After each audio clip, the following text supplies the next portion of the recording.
Hello, welcome to another edition of the Front Row Roundtable Show presented by Ralphie's. Thank you very much for being here. Marty Bin, along with us. I'm Norm Waymer. This is Mark Benson. Welcome. Thanks for the invite. My one-time radio partner. And, way back when, yes. And still, you can hear him Sunday mornings on 94.5 WXKR. Thank you for the plug. Good to have you. Yeah, thank you. I thought One of my favorite radio guys of all time. You say it to all your radio guys. No, I don't. No, actually, no, I'm Appreciate kind of a that. hater. If you watch the show, you know that's true. Then I'll take it. Thank you. Yes.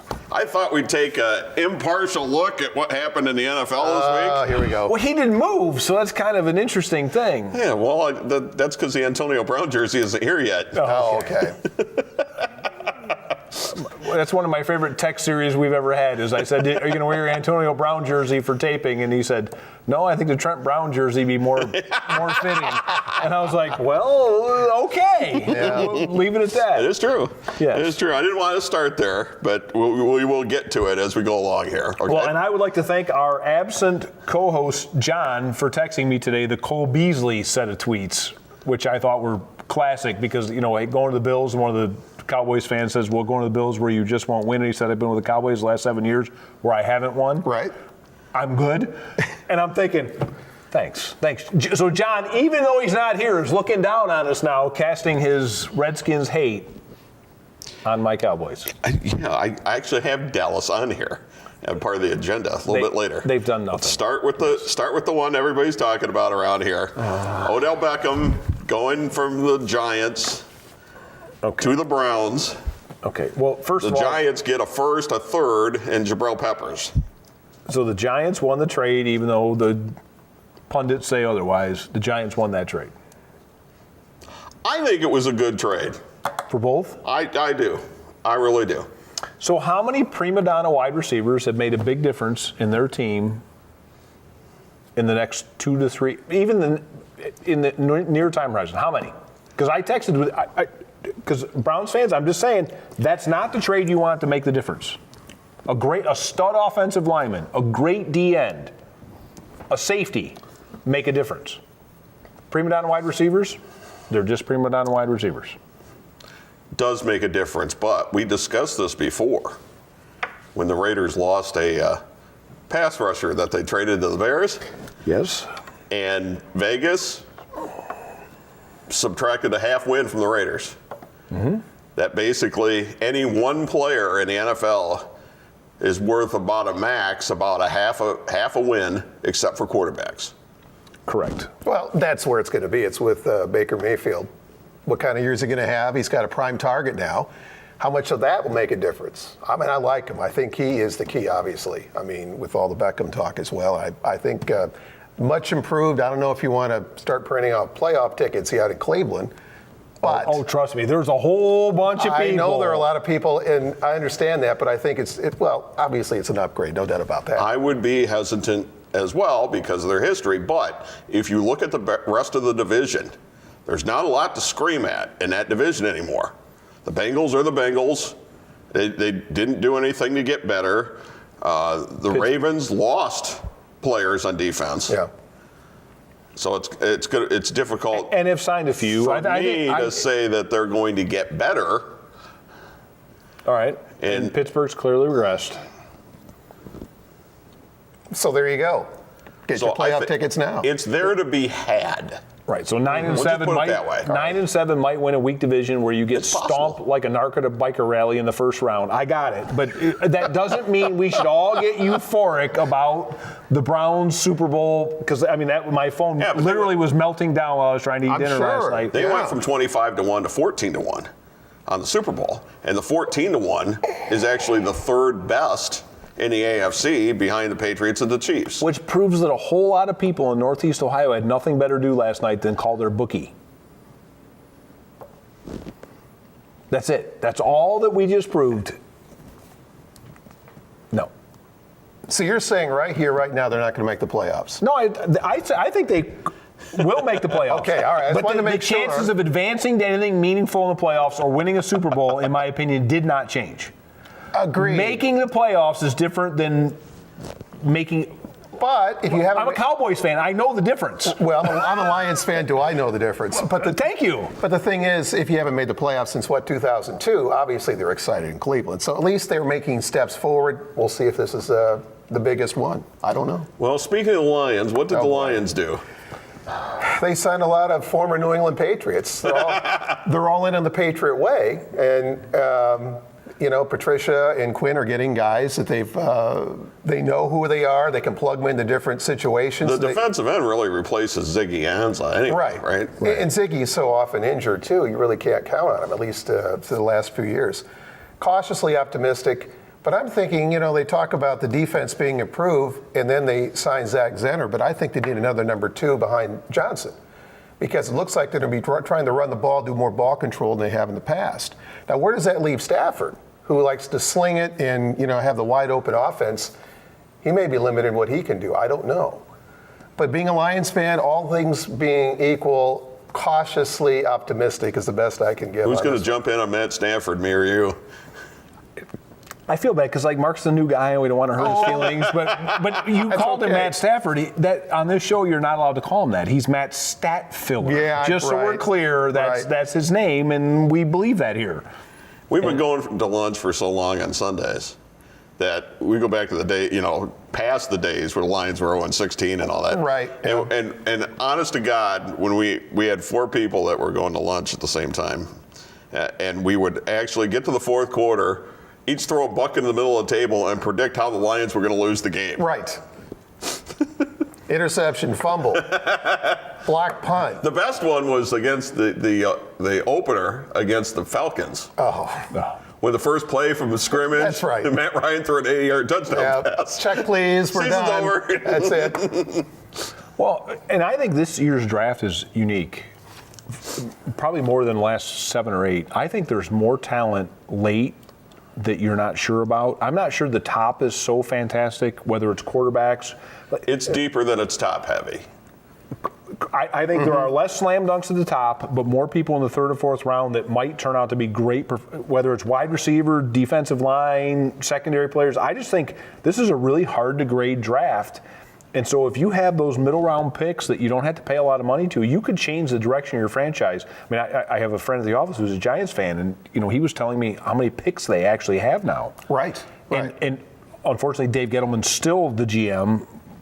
That was his take on it. But you could remake your franchise in a year this year, because if you hit a lot the Patriot way, where 3rd, 4th, 5th, 6th round guys all of a sudden make a roster and contribute.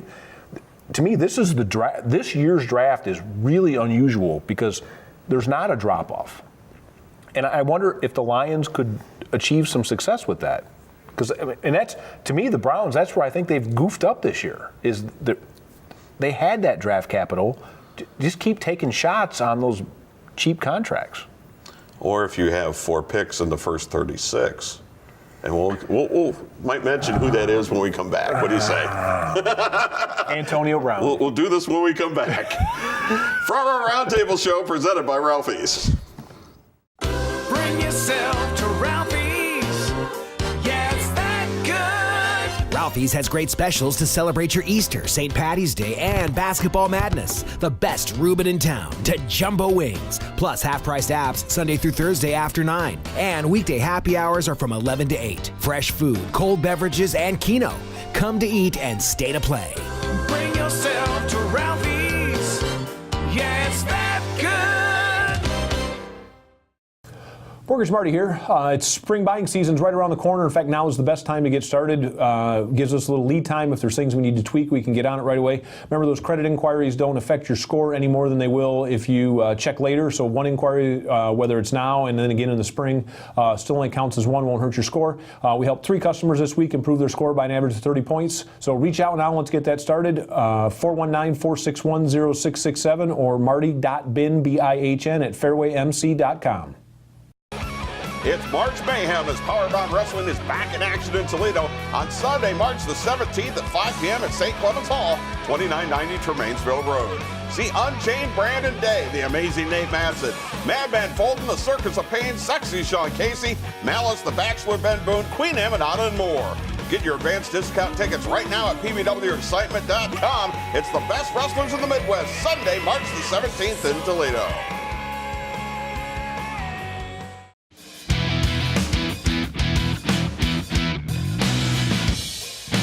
All right, back around for our Roundtable show presented by Ralphie's. I think Marty's going to have a breakdown. Yeah. Don't forget, well, NFL Sundays are quite a ways away. But all the NCAA tournament games, all the baseball, all that, you can watch it at Ralphie's. Any of the Ralphie's. Half-price appetizers after 9. So. And there's nothing better than the first 2 rounds of the NCAA tournament. Oh, right. As far as like sports junking, because I love that weekend where college football and everything else, but the first 2 rounds of the NCAA tournament are right on my list. Especially if you go to lunch and don't come back. Mm-hmm. You can go back? Hey, that is not an option at the office, whoever you are.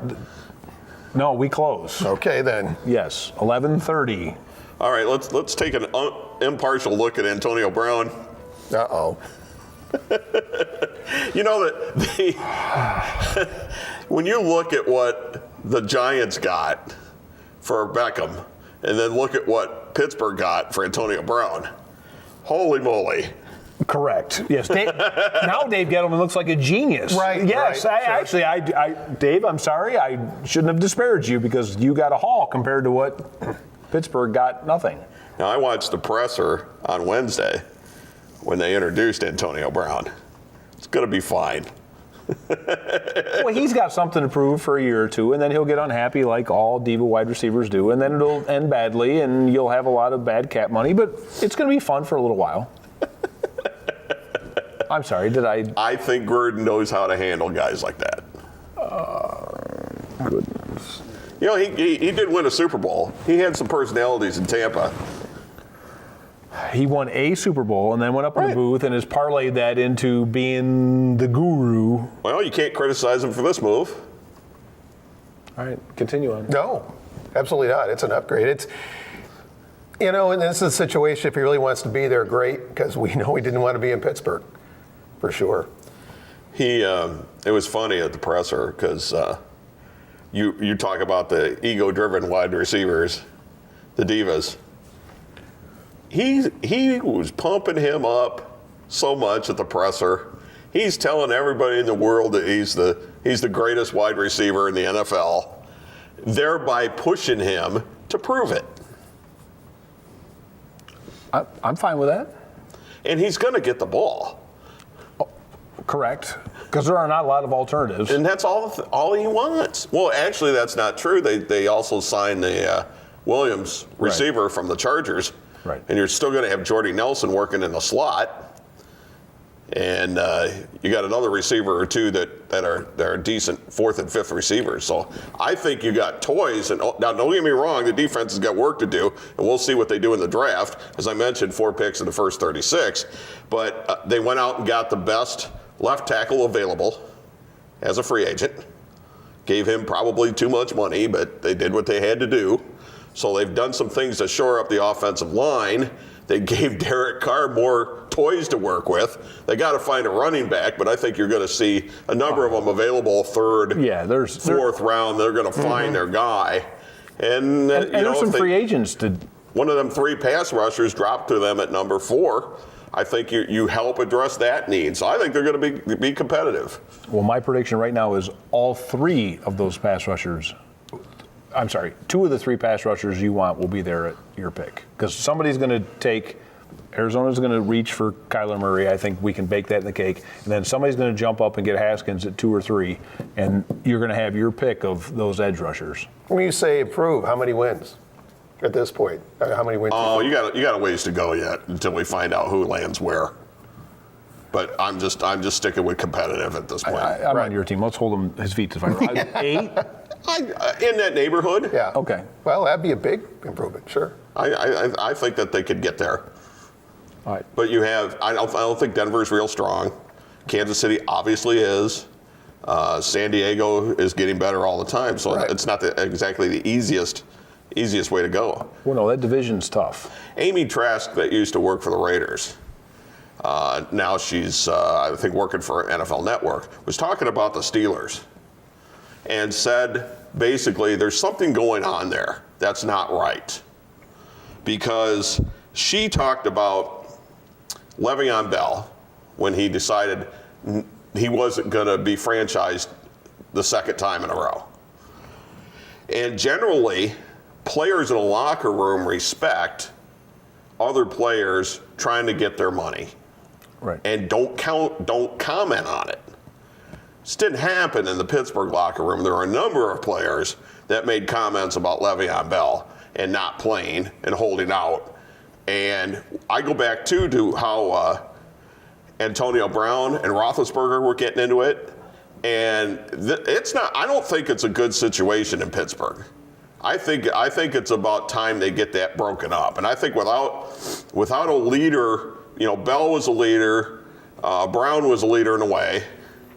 I think with those guys gone, I don't know. Somebody's got to take control of that locker room, and I'm not sure Roethlisberger's the guy. Not to mention he's 30, whatever, and is on the one injury away from saying I'm not going to play anymore. Well, you mentioned Bell. The interesting thing is he signed to the Jets at about, $20 million less than what Pittsburgh first offered him.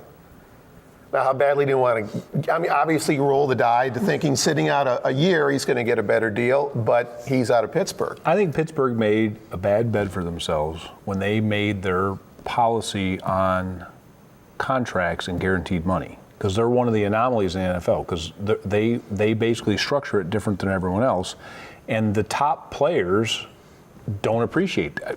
As much as you might like playing in Pittsburgh or whatever else, and then you take that Mike Tomlin's kind of a player's coach, and and you spread that cancer, and all of a sudden it infects. Because I think they're at a point where it's not just whether they're in rebuild. I think Mike Tomlin is essentially done. I think we're looking at the last year or two of his career as the Pittsburgh coach, and that doesn't mean he's not a good coach, and it doesn't mean he can't be successful elsewhere. But they need a complete remake, pretty much right away. And I think the Steelers front office is smart enough to realize that pretty quick, and I bet it'll happen. Teddy Bruschi had an interesting comment on NFL Network when they were talking about this and talking about Le'Veon Bell and how he didn't make as much money as supposedly the Steelers offered him.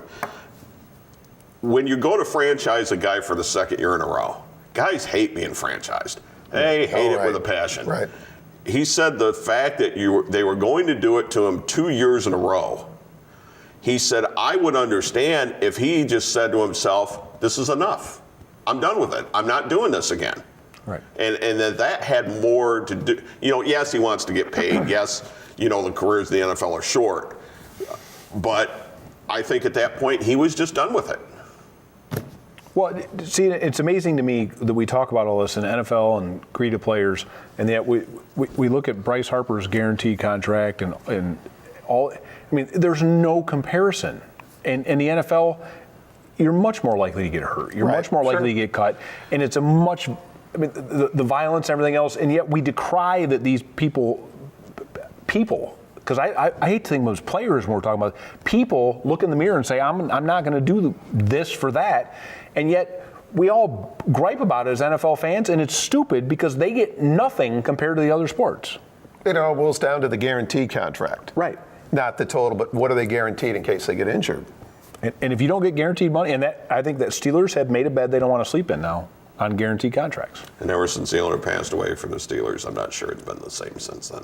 Mm-hmm. All right, we'll take a timeout. We'll come back. We got more NFL stuff to talk about, too. We got more on the list, including his Cowboys. Front Row Roundtable show presented by Ralph.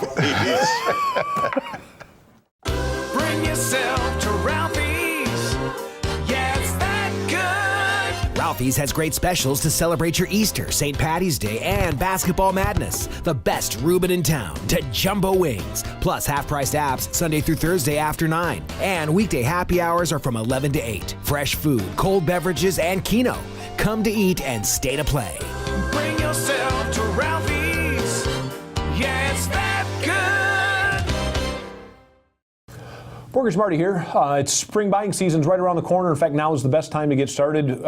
Gives us a little lead time. If there's things we need to tweak, we can get on it right away. Remember, those credit inquiries don't affect your score any more than they will if you check later. So one inquiry, whether it's now and then again in the spring, still only counts as one, won't hurt your score. We helped 3 customers this week improve their score by an average of 30 points. So reach out now. Let's get that started. 419-461-0667 or marty.bin, B-I-H-N, at fairwaymc.com.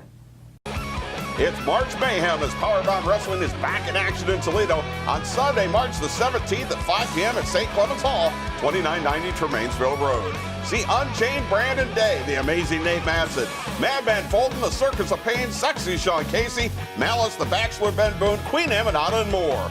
Get your advanced discount tickets right now at pbwexcitement.com. It's the best wrestlers in the Midwest, Sunday, March the 17th in Toledo.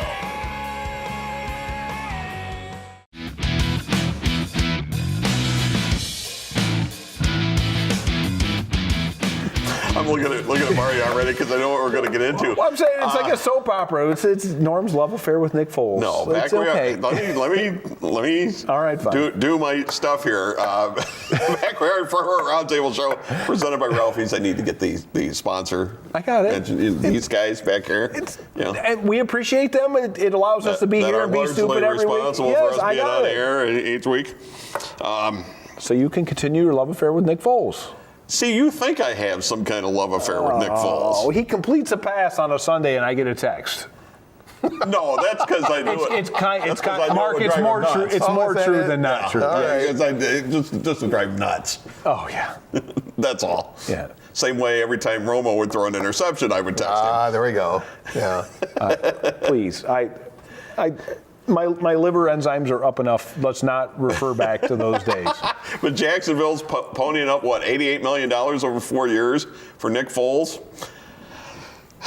It's got a chance to be a disaster. I'm not going to question that at all. I'm not. Did they have a choice? No. Did they have a true choice? But the thing of this that makes no sense is the Bortles deal a year before is just stupid.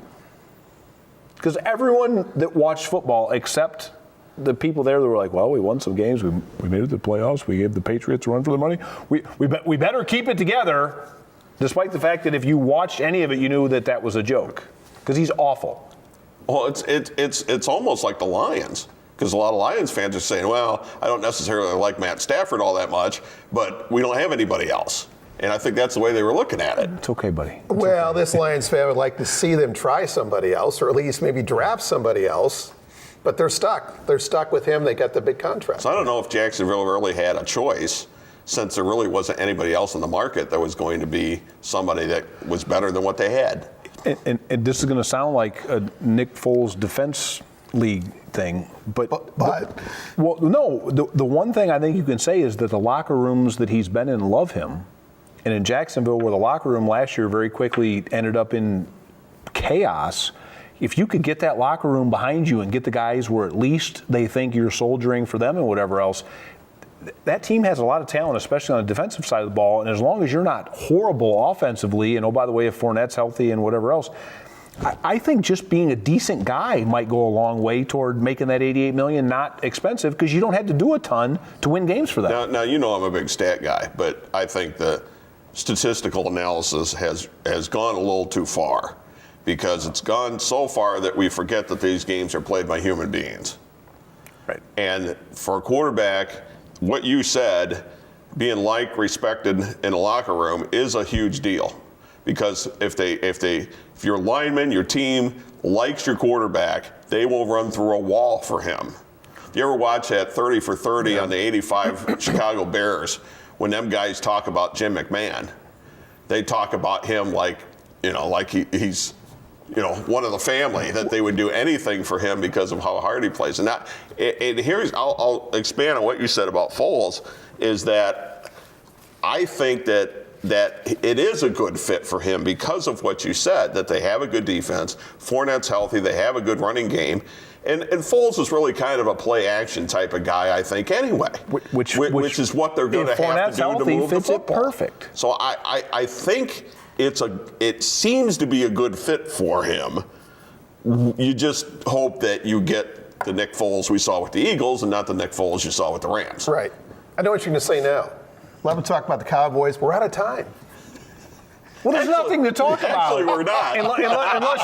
unless you're going to, flame up the. First of all, weren't the Cowboys really up against the cap? They didn't have much room. No, they've got some space, but they're smart to save it because they have a whole lot coming up next year. So this year's not the cap year that's going to beat them up. But they've got Dak, Zeke's 2 years out. Right. They've got to do something with Amari Cooper. I mean, there's just things. Yes, I know. Stop. Since you brought it up. Uh-oh. Here it comes. Yes. As much as the Raiders got lame-basted for that move, they end up trading, essentially, Amari Cooper and a 3 and a 5 for Antonio Brown and a first-round pick. Okay, fine. John Gruden's a genius. No, But because I know I've been waiting for this. I've been avoiding it. I've been waiting for my phone to melt down since these things happen. I've been thinking. And if the Raiders get one of them pass rushers, if you'd have told me you could get Antonio Brown and a first-round pick to get rid of Amari Cooper, who was kind of.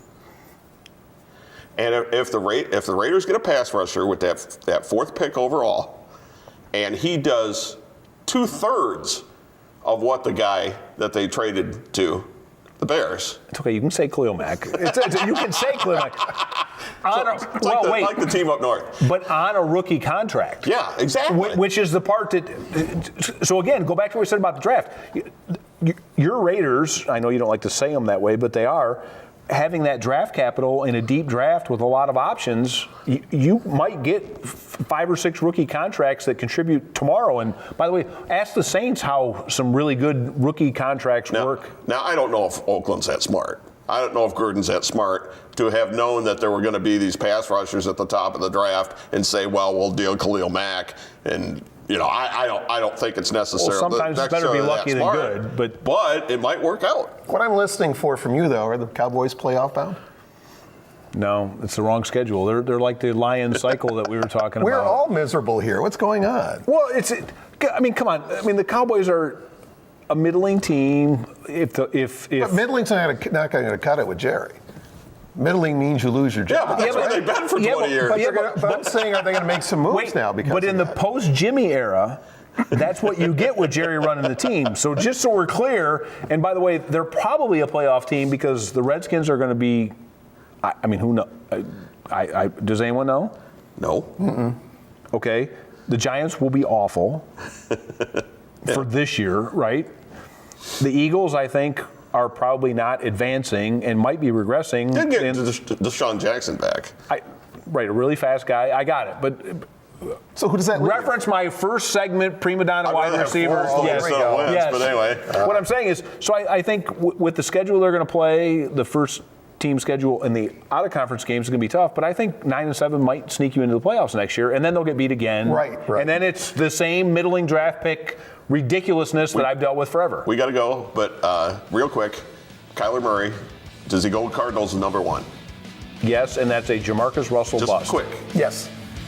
I think so too. All right, we got to go, and it is Power About Wrestling coming your way at 2 a.m. You can't catch it DVR. You can catch any of these shows on YouTube.